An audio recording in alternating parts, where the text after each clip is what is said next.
Okay, welcome students. Today we are going to discuss about, the sexual reproduction under the chapter, How Do Organisms Reproduce? Okay, so let's dive into the session. So what exactly a sexual reproduction is? So sexual reproduction involves two types of gametes, that is male and female gamete. Okay, now if we talk about, the definition, so it is the formation of new individual with the help of fusion is joining together, okay, kind of. So joining together of male and female gametes. Okay, what are the steps involved here in the sexual reproduction is, first of all, the gametes are formed in the male and female body separately. Okay, so this will be the male gamete maybe, and this is the female gamete. Now what happens is that this forms by meiosis. Meiosis is a process of cell division that we will discuss later in higher grades. Then not higher grades, in this classes also we'll discuss more. Okay, now fertilization is the second step, where the fusion of gametes happen. So what happened, this is the egg, and now the sperm will reach and fuse it. Okay, so this will become like this, a one single cell zygote. Okay, so the zygote will be developed. Now this will divide and divide to make new organism. Okay, so what it does is, how it is helpful. So sexual reproduction actually helps in creating genetic variation. That means it causes evolution over a period of time. Okay. Right. Now, sexual reproduction, let's discuss first in plants and then in animals. So in plants, what that there are, if we look at the flower, okay, of, okay, let me just take one, yeah. So if we try to, draw a flower like this, and let me just pick out one color. Okay. So if we are, making a flower here, and yes, so there will be male and female reproductive organs. Okay. So the male reproductive part actually is stamen. Let me just draw that as well with some different color maybe. Okay. So this is stamen. Okay, the top of stamen has an anther. Okay, and here this is carpel. Okay, so one second, let me just, yeah, so female part actually contains ovary. Okay, then it contains also stigma and style. Okay, and stamen actually it helps in producing pollen grains. So pollen grains are, it is produced here on the top of, anther, and then somehow with wind, animals, water or something, it will be dusted off onto the stigma. Now stigma will recognize that whether it is of the same, the pollen grain is of the same species or not. If it is not, there will be a chemical reaction and it will just reject it. Okay, but if it is, then a pollen tube will be formed, and then the pollen grains will travel or transported to the ovary and to ovules. Okay, so stamen produces pollen grains containing male gamete. Each stamen has anther that releases the pollen grain. Okay, now if we talk about carpel, so carpel are the female parts. Here it contains the ovary with the egg cells. Here the egg cells are there inside the ovary. Okay, it includes stigma which receives the pollen and style which connects the ovary, right? And once they fuse, they will form obviously zygote.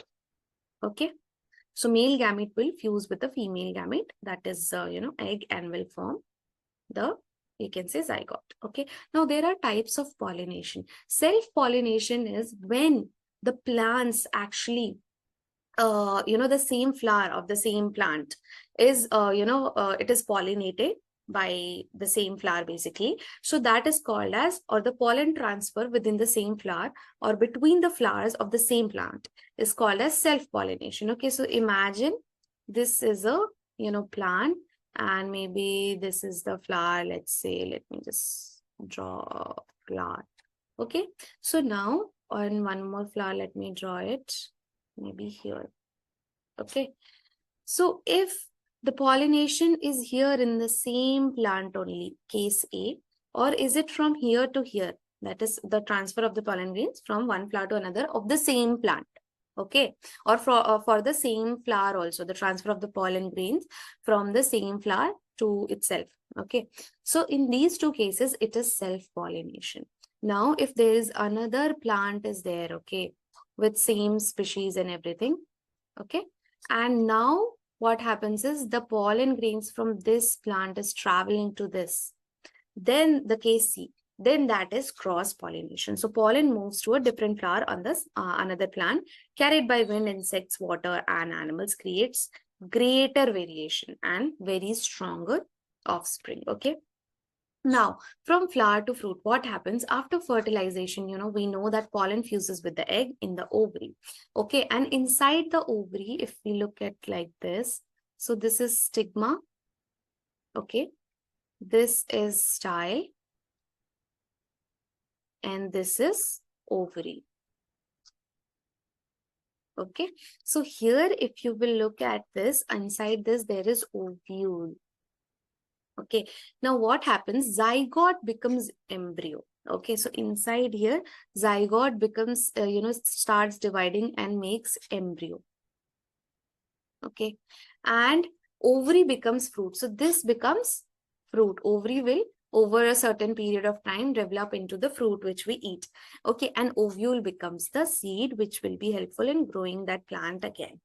Okay, so this is all it develops into. So zygote becomes embryo, ovary becomes fruit, and ovules become seed inside. Okay, new life is formed. Seed contains embryo plus stored food ready to germinate into a new plant. So inside the seed only the embryo is there. Okay, and a little bit of stored food which helps in the plant to grow later. Okay, right, so moving ahead in the topic. So sexual reproduction in animals now.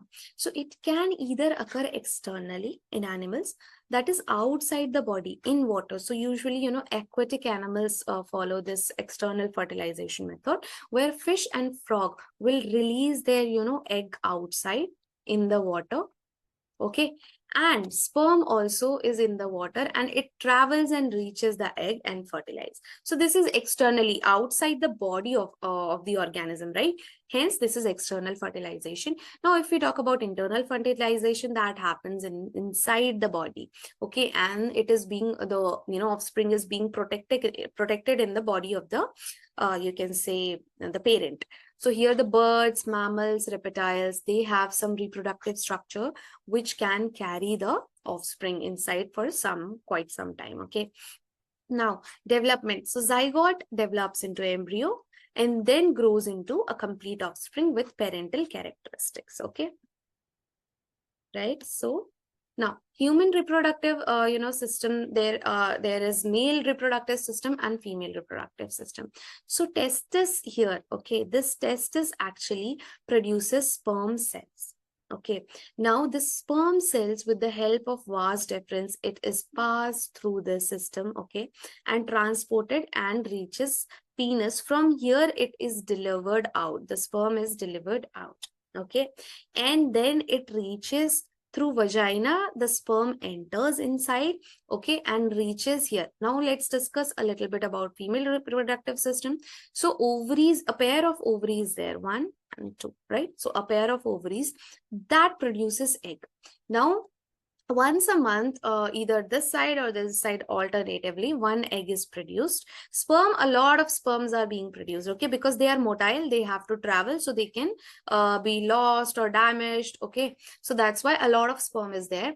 But in female reproductive part, you will see only one egg is produced. In some exceptional cases there can be two, where the case of twin or something could be seen. Anyway, so here talking about this, so one egg is produced. Now the sperm will reach here in the fallopian tube. It will fertilize it, and then later this zygote will move here and get implanted into the uterus of the female body. Okay, now fallopian tube is the site of fertilization. Again, I told you, don't forget that. Sometimes the question is asked, what is the site of fertilization? You will say fallopian tube and not uterus.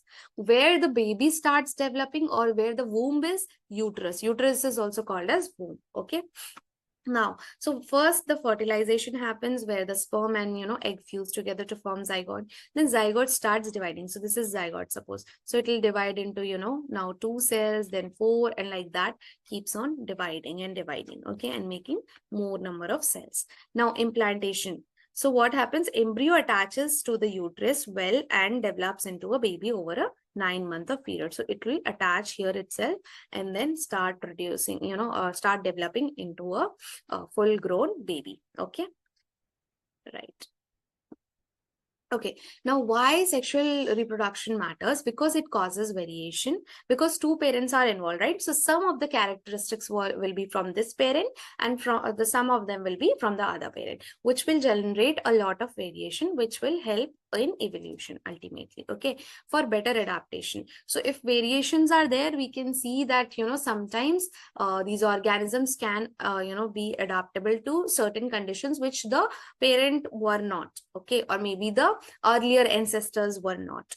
Okay, drives evolution, I have told you. And then species survival, it increases the survival rate by increasing the variation. Okay, now, okay, so then you can answer these quickly. So question 1 is, which part of the flower produces pollen? Carpel, stamen, ovary. The second question is, what type of fertilization occurs in human? External or internal? This you can answer, right? And the last one is, name one agent of cross-pollination. Okay, so I hope you understood the session. If you have any doubt, you can feel free to reach out to me. Okay, thank you so much. Take care. Bye-bye.